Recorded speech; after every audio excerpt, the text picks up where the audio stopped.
All right, chapter 6 of new principalities acquired through arms and skill.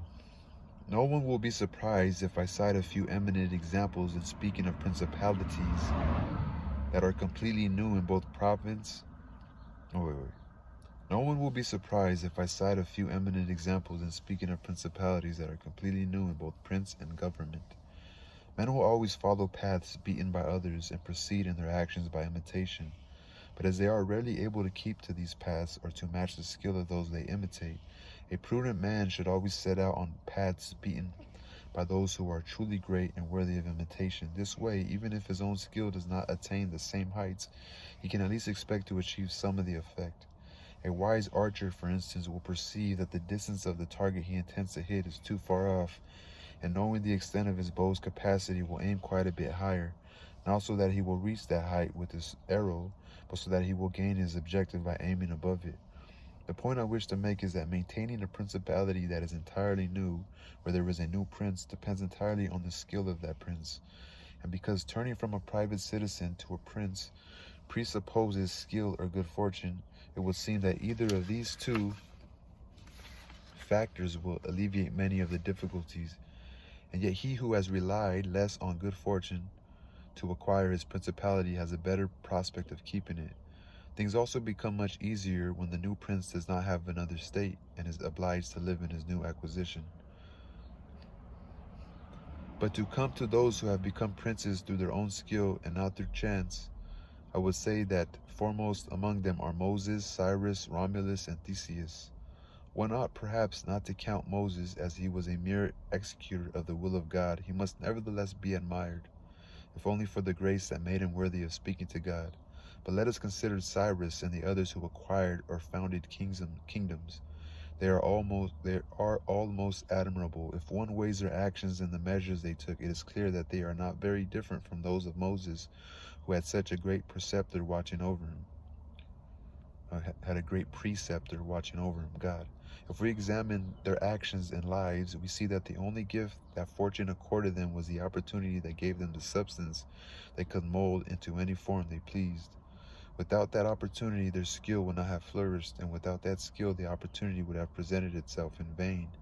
In other words, it was essential for Moses to find the people of Israel pinning under the Egyptian yoke, so that they could emerge from slavery and be willing to follow him. It was vital for Romulus not to remain in Alba, but to be exposed at birth, so that he would become king of Rome and founder of the nation.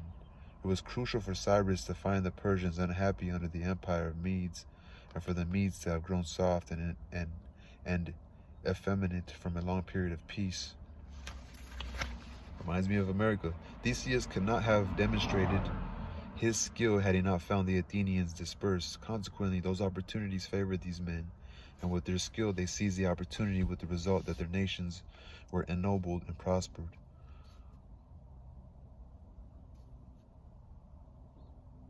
So he's saying these men found a bunch of bitter ass. They used these unhappy people to use them as a tool for their cause. That's pretty. Those who become princes through such skill acquire their principality with difficulty, but retain it with ease.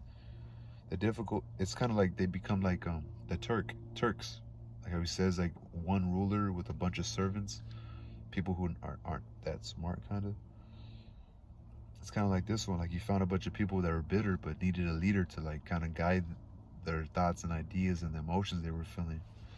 Those who become princes through such skill acquire their principality with difficulty, but retain it with ease. The difficulties they have in acquiring the principality arise in part from the new order they are forced to introduce to set up their state and ensure their own security, like establishing their own doctrine. Nothing is harder to do, more dubious to succeed at, or more dangerous to manage than making oneself a ruler and introducing a new order.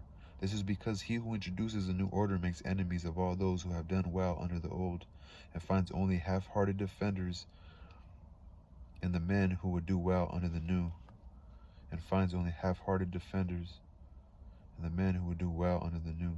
This half-heartedness arises in part from these men's fear of adversaries who have the law on their side, and in part from the incredulity of man. Men intrinsically do not trust new things that they have not experienced themselves. Consequently, when enemies of the new order find any chance to attack the prince, they will attack him in full force, while men who benefit from the new order will defend him half-heartedly. Hence, the prince is in a precarious position. Makes sense, you know? It is therefore necessary that, like, yeah, you're going to a new place, you have people who are totally against a new order. Let's say you're in a business, you know, when you go into a new business, I have, you know, a new business in construction, I'm more familiar with that. If I take over a job, usually I'm more comfortable bringing in my whole new crew. So a lot of times these guys gradually get rid of the old people who were working for the old management, because those people are kind of hard to, like, they have a hard time listening to you and shit like that. Maybe even with the old management, they were already probably ready to leave that company anyway. Or you have these ones that are like, are just there for the job, you know, they didn't care about politics, just there to go to work and be able to, you know, pay off everything they needed to, just to maintain a responsible life, you know, to keep their stuff together, to provide for themselves.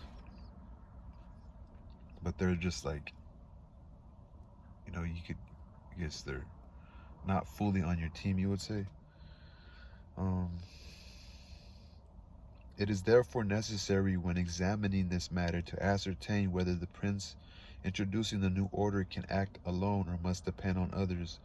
In other words, he must seek help or use force to achieve his innovations. If he seeks help, he will always end up badly and accomplish nothing. But if he relies on his own skill and can use force, the innovator will rarely be in harm's way. This is why all armed prophets were successful, while unarmed prophets came to ruin.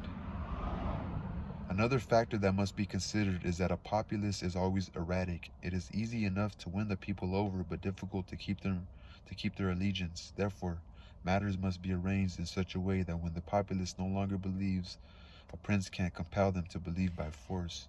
Moses, Cyrus, Theseus, and Romulus would not have been able to make their people observe their laws for long without the force of arms, as we have seen in our own times with Girolamo Savonarola, who came to ruin with his new order when the multitude lost belief in him. Savonarola did not have a system for holding on to those who had believed in him, nor did he have a system for making those believe who did not. Therefore, rulers like Savonarola have great difficulty in proceeding. Their path is strewn with difficulties that they must overcome through prowess. Once they overcome these difficulties, the populace begins to venerate them. And once these rulers have eliminated those who resent their achievement, they remain powerful, secure, honored, and content.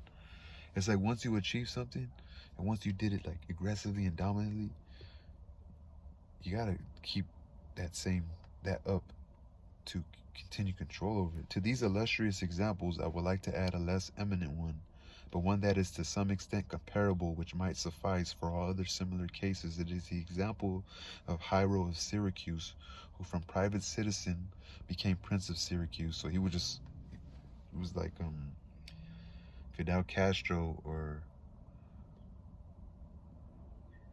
Nelson Mandela. In his case, fortune did not accord him more than an opportunity. The people of in this case, fortune did not accord him more than an opportunity. The people of Syracuse were oppressed, and so elected him their general, after which he proved himself worthy of being made their prince. He had so much skill, even as a private citizen, that someone who wrote about him says, "Quod nihil illi decrat ad regnandum praeter regnum." He lacked nothing to make him a ruler except the kingdom. Hiero eliminated the old army and set up a new one, abandoned old friendships for new ones, and on the foundation of these new soldiers and friends realized that he could build an edifice. It took much effort for him to acquire his state, but little to keep it. Okay, so he abandoned old friendships for new ones. Like he totally took over and started something new. Like he didn't stick to the old friendships of the old regime, but he also didn't eliminate the smaller powers around him that could have helped him. You know what I'm saying? So it's difficult to acquire it, you know, but it's not all the hard work you put in the foundation's a lot stronger than something that came easy, you know? So anyway, that's the end of chapter 6.